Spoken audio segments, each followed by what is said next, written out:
¿cómo les va? Empezamos una nueva emisión de Los Siete Locos. Como siempre, con mucho material.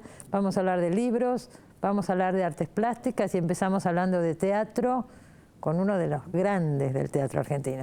Ahí lo presentamos. Mauricio Cartún nació en San Martín, provincia de Buenos Aires, en 1947. Es uno de los más importantes dramaturgos y directores argentinos, autor entre otras obras de La Madonita, El Niño Argentino, Ala de Criados y Salomé de Chacra. Actualmente presenta Terrenal en el Teatro del Pueblo.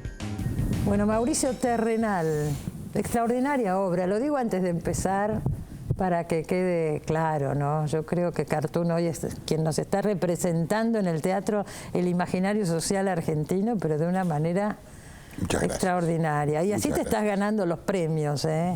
Este año, qué sé yo, el de Argentores, que yo me acuerdo, el de Argentores, el de la Universidad de Buenos Aires. Sí, que el profesorado honoris causa, el CONEX de Platino, y también un premio al reconocimiento de Radio Nacional que me entregó, que estuvo muy bien, sí. Sí, o sea que, qué sé yo, siempre fuiste reconocido, pero ahora como que... Sí, ahora están viniendo, pero son esos, yo digo, son los premios de la vejez, ojo, porque es claro, ya no son los premios que te reconocen la obra que estás haciendo, claro, el estímulo.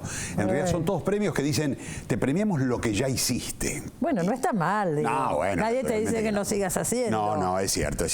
Pero tiene una condición pasiva implícita, cuando te dicen, premio de honor. Si no, déjenme trabajar un poquito más. Quiero seguir trabajando. Yo quiero seguir laburando. Obvio, y bueno, nadie dice que no vas a seguir trabajando. No, tal cual. Además, qué sé yo sigo la obra de Cartún, me interesa mucho y hace muchos años. Se va superando a sí misma esa obra, creo yo, porque Salomé de Chacra era extraordinaria y Terrenal es un paso más, me parece. ¿Fue planteada así?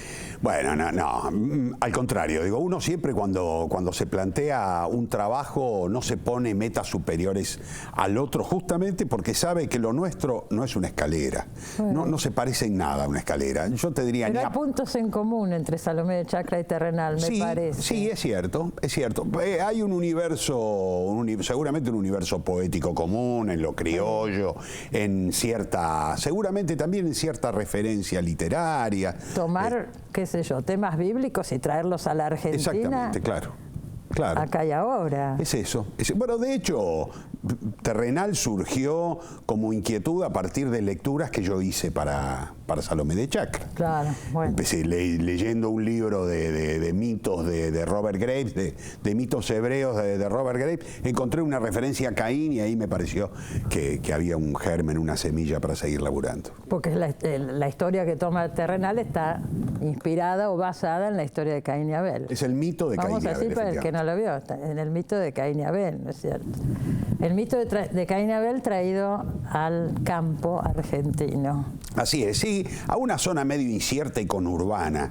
Yo siempre imaginé este lugar. Cuando yo era chico me sorprendía mucho, yo vivía en San Martín, me sorprendían esos remates que aparecían de manera fugaz, de pronto en el medio de una cosa que había sido un campo y era un alambrado y a veces un bañado, de pronto entraban las topadoras, arreglaban un poco, armaban una avenida ilusoria, armaban un arco de entrada desde la ruta y le ponían un nombre al barrio y se loteaba y se remataba.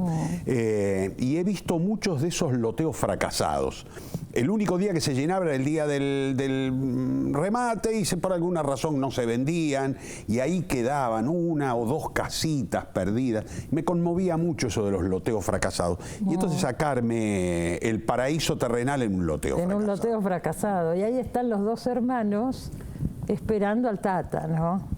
El Tata es Dios. El Tata es Dios y es quien los ha dejado en ese loteo abandonado hace años y regresa el día que Caín comienza a volverse realmente una amenaza para Abel. Caín se arma.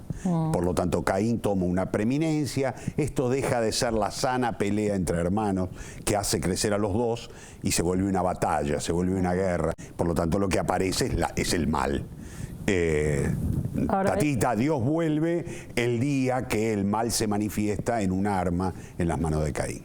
Ahora, es un Dios muy simpático, muy entrador. Sí, porque yo creo en ese Dios, espinociano, yo creo realmente en ese Dios vital, en el Vamos Dios... a decir eso, también está la lectura de Spinoza. Está la lectura de Spinoza en esto, sí, yo creo mucho en eso, creo esa hipótesis de Spinoza de la naturaleza naturante, naturadora, la naturaleza que crea nueva naturaleza, y por lo tanto es un Dios vital, es un Dios de la vida y es un Dios de la felicidad. Nunca es el Dios del castigo. Spinoza, de hecho, tiene por allí un texto extraordinario en el cual pone a hablar a Dios en primera persona, y una de las cosas que le hace decir es: no me celebren en templos oscuros, sálganme a buscar a la naturaleza y adentro de ustedes. No teman el castigo, le hace decir Spinoza a Dios. ¿Cómo pueden creer que yo sería un hombre tan perverso de vivir pensando en castigarlos por lo que hagan? Atiendan los deseos de su cuerpo, dice, puse el sexo para que sean felices. Y uno se pone a pensar en esa hipótesis de hace siglos. El mandato de la Iglesia frente al mandato de las iglesias, ¿no? Sí, claro. Spinoza enfrenta tanto a todas las iglesias, a todos los poderes eclesiásticos de la época. A mí me parece extraordinario. Entonces yo pensé en un Dios que tenga un poco esas características, un folclorista que anda por las peñas y por las domas haciendo su música, entre otras cosas porque yo creo mucho también en esta hipótesis del universo como música, el universo como concierto, es decir, pensar que en realidad esto de lo que se trata es de una especie de milagro musical en el que cada nota tiene una función y además promueve el placer. Pero más allá de todo esto es un Dios que abandona, ¿eh? Sí. Es un Dios que abandona y es también un Dios que es traicionado por su propia criatura, al menos en mi propia construcción. Sí. Pone a una criatura a disfrutar y la criatura, en nombre de él, construye una serie de textos que hablan de todo lo contrario, de sufrir, del padecer, del trabajo como condena, del hora y labora, de maldita la tierra en tu trabajo, de ganarás el pan, de acumular. Exactamente. Me llamó mucho la atención descubrir que entre los exégetas de la Biblia que estudian el mito de Caín y Abel, uno de ellos, Flavio Josefo, dice que el nombre Caín significa posesión, que de alguna manera lo connota ya ideológicamente desde el origen, y que el nombre de Abel significa nada. Mirá vos. Y que en realidad son el enfrentamiento de eso, ¿no?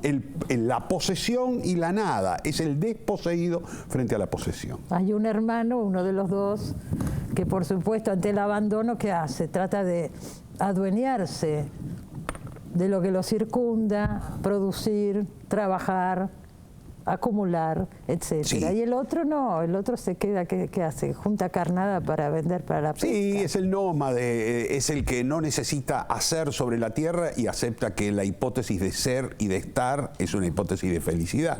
Y que la otra, la de transformar a la tierra de una manera violenta y obsesiva, bueno, pues tiene que ver con otra cosa, tiene que ver con el deseo de acumulación y no con el deseo de felicidad ni de trascendencia. Tiene un subtítulo la obra, se llama Pequeño misterio ácrata. ¿Por qué ácrata? Bueno, en realidad, misterio en principio porque yo tenía ganas de trabajar sobre las convenciones de ese viejo género teatral, el misterio, ¿no? El misterio siempre fue una representación religiosa, pequeña y a veces de una comicidad profana. De hecho, a los misterios la Iglesia los termina prohibiendo porque la gente iba a ver estas obras y terminaba riendo de las guasadas que hacían los cómicos. Me gustaba mucho esta especie de zona impía mezclada. Entonces tenía muchas ganas de trabajar las convenciones del género misterio y armé esto, un misterio.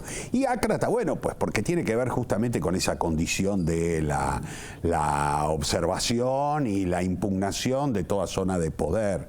Entender que el mundo en su origen fue un mundo ácrata, que el mundo en su origen lo que le propuso al ser humano es disfrutar de aquello que se conocía como la opulencia primitiva. Tenía todo ahí está, podés disfrutar de él sin la necesidad de tener que capitalizarlo a tu nombre. Otra de las cosas que dicen los exégetas de la Biblia es que Caín es quien inventa los pesos y las medidas. Y este Flavio Josefo, 70 años después de Cristo, dice, haciéndole perder al mundo toda inocencia. Mirá qué cosa extraordinaria, ¿no? El mundo es inocente hasta que alguien comienza a pesarlo, a dividirlo, porque eso le da valor, y en la medida que le da valor lo transforma en propiedad. Y deja de ser inocente. Deja de ser inocente en el momento en el que crea el concepto de propiedad. Estamos hablando de las carnadas, ¿no? De Abel, que vendía carnadas, y la figura del escarabajo surge ahí. Sí, sí, son esas cosas casuales. En realidad el origen de esta obra tuvo que ver con ver alguna vez en una banquina ahí al costado de unas lagunitas en Benavides donde yo iba a pescar a dos hermanos que vendían carnada, y entonces me llamaba la atención. Uno vendía lombrices, el otro vendía isocas. Las dos son carnadas que se usan para pescar pejerrey. Y entonces me puse a investigar un poco sobre las isocas y descubrí que eran la larva del escarabajo torito. Y bueno, y ahí empieza el escarabajo torito, que también el escarabajo es un animal mítico. Digo, sí, claro, por eso te decía. En Egipto, por ejemplo, digamos, ahí hay una larga tradición de reverencia al escarabajo. Entonces me pareció que estaba bueno crear una especie de escarabajo criollo, un mito egipto criollo, con este escarabajo que es reverenciado por Abel. Y el teatro, porque también aparece una reflexión sobre el teatro, me parece, en la obra, ¿no es cierto? Sí, efectivamente.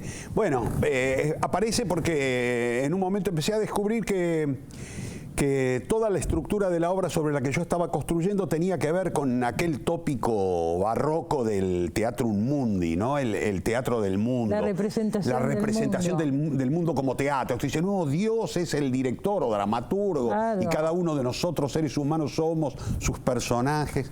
Y yo decía, qué ostentoso es el ser humano que se da a sí mismo una categoría aristotélica. Bueno, somos parte de un principio, un medio y un fin.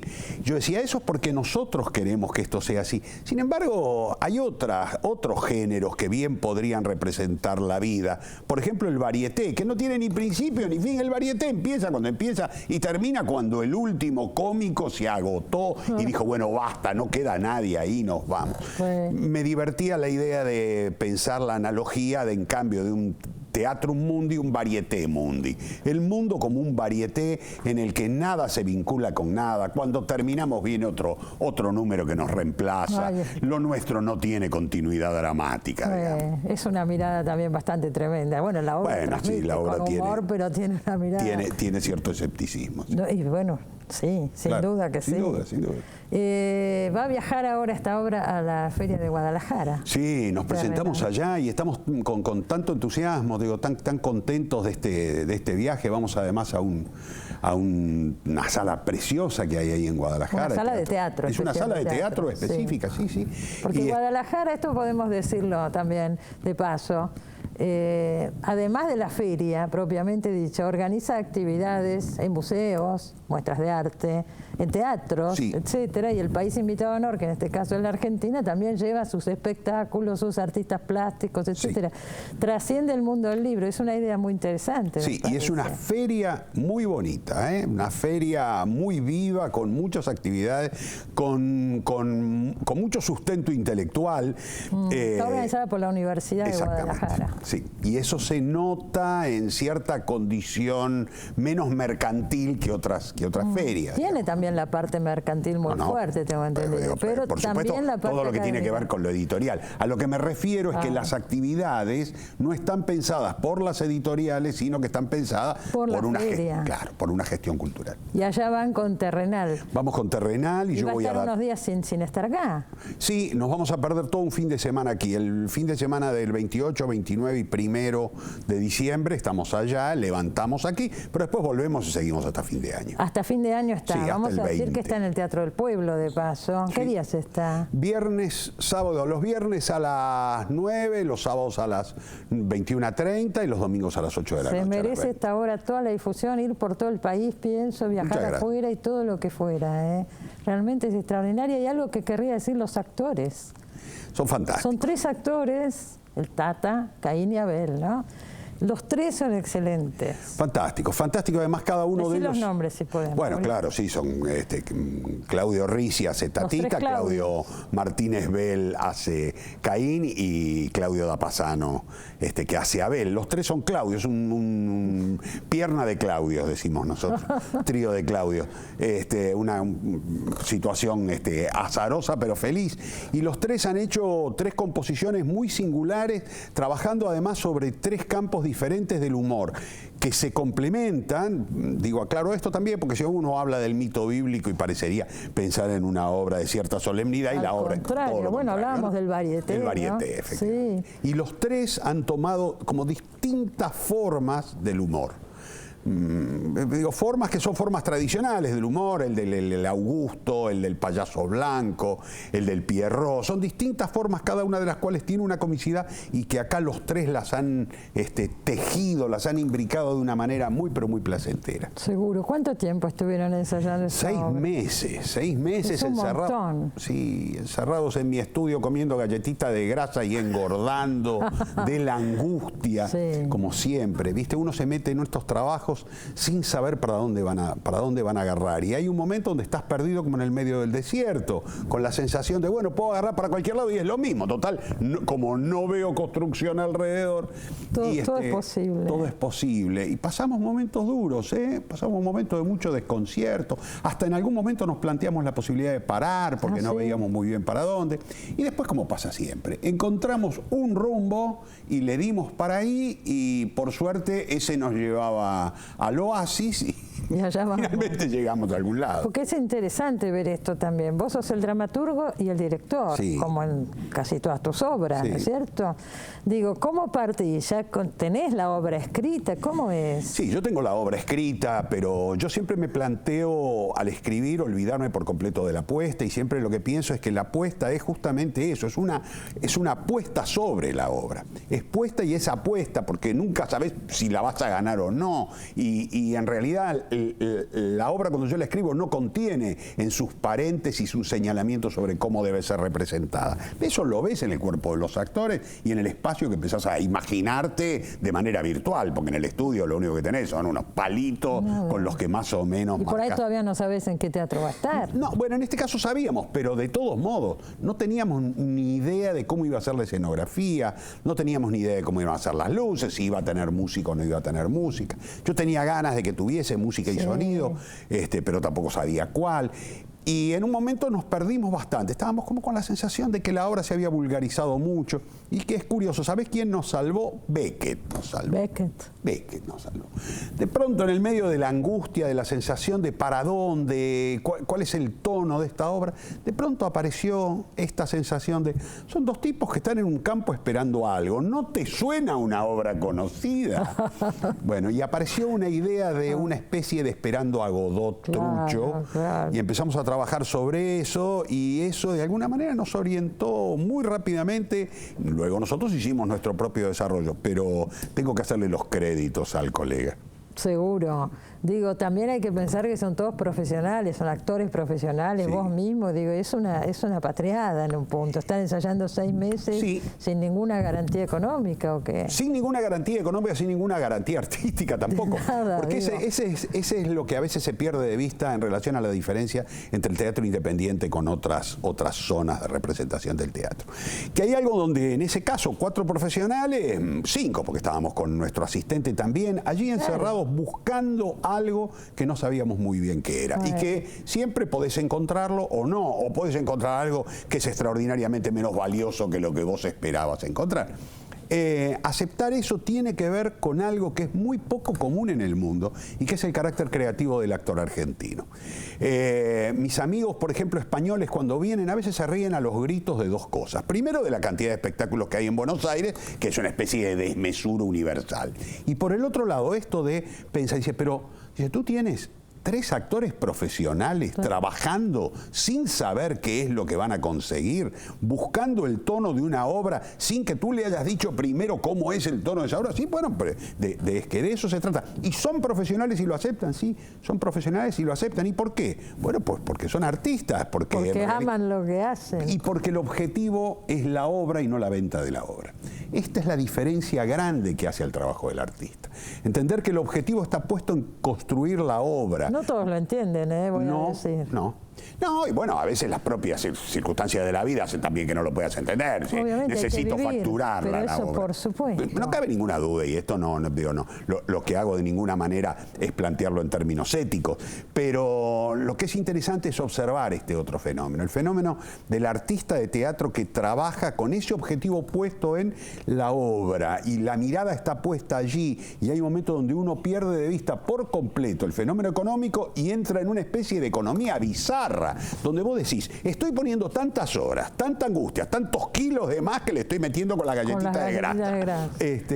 Y yo no sé qué va a salir de esto. Y yo digo, no es distinto al pintor que de pronto enfrenta un cuadro y empieza a trabajar en él y se da la opción, por ejemplo, de que si no le sale, agarra el bastidor y lo pone en un costado y pone otro bastidor, o le tira pintura arriba. Encima, sí. También trabajamos de esa manera. A mí me parece, sinceramente, cuando surge una gran obra, es que se trabajó así. No sé si hay otra forma. En general, los resultados atípicos surgen de procesos atípicos. Pero claro. Los procesos convencionales en realidad son siempre... Dan resultados convencionales. Dan resultados convencionales porque en lo único que te proponen es que cada profesional haga lo mejor que sabe hacer automáticamente. Por lo tanto, es decir, yo tengo que hacerlo, no tengo tiempo. ¿Qué es lo que pasa, por ejemplo, en un teatro oficial? Te dicen, son 2 meses. Yo cada vez que he estrenado en un teatro oficial ensayé 6 meses u 8 meses en mi estudio antes. ¿Por qué? Porque yo no tengo la capacidad de llegar a una sala de ensayo con todo resuelto, con los planos, con las plantas de las escenografías, la idea de hacia dónde se van a mover los actores. Yo no tengo ni idea. Es más, te digo, yo ensayo de una manera muy caótica. Mis actores se mueven para cualquier lado. A veces, cada tanto, una vez por mes, me preguntan, ¿dónde nos paramos? Porque dudan si... Digo, no, yo todavía no lo sé. Vos no les decís nada. Nada. Hay un momento donde algo se empieza a organizar. Y después, hay un momento donde digo, bueno, ahora la visual. Me paro acá y digo, es horrible, lo tapa esto es feo, no forma... Y entonces ahí empiezo a decir, bueno, correte, movete, vos aquí abajo, vos ahí arriba. Pero a esa altura ya tienen resuelto lo principal. Es la vida del espectáculo, por supuesto. Pero claro. La vida, es decir, entender que ese espectáculo tiene que estar vivo, que lo que pasa allí arriba es una relación y vive. Esa condición de organicidad que una vez que está conseguida, lo demás puede no estar presente, pero el espectador, aunque diga, está mal iluminado, no lo termino de escuchar bien y la escenografía me parece que es medio trucha, de todos modos podrá disfrutar porque está frente al fenómeno vivo, al fenómeno orgánico. Eso es lo que pasa y se agradece muchísimo como espectador, y yo veo a la gente cómo reacciona, ¿no? Ese es el punto. Nos está pasando una cosa muy curiosa, ¿no? Los actores, que son actores de muchos años de trabajo, están sorprendidos justamente por eso, digo, por la respuesta que está produciendo. Es viva también la respuesta, se genera ahí una energía impresionante. Sí, y el aplauso tiene algo festivo, tiene algo de cancha que nosotros disfrutamos mucho, ¿no? Yo a veces, cuando llega el momento del aplauso, me voy atrás de todo. Para ver bien. Claro, como para percibirlo bien. Porque, digo, no es habitual que uno pueda enfrentar con una respuesta tan entusiasta por ahí del público. Entusiasta y festiva, vos lo dijiste, y en una obra que está tratando temas tremendos y con una mirada escéptica de la vida, y sin embargo es festiva y provoca ese clima. Es así. Es una cosa, es un logro muy grande. Sinceramente, de verdad, felicitaciones. Muchas gracias. Ojalá siga mucho tiempo y se la dé por todos lados, porque nos hace bien a todos, ¿no? Creo que está tocando resortes universales y también argentinos muy profundos.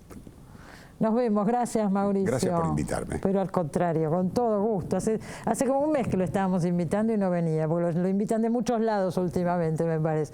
Bueno, nos vamos a un corte, ya volvemos.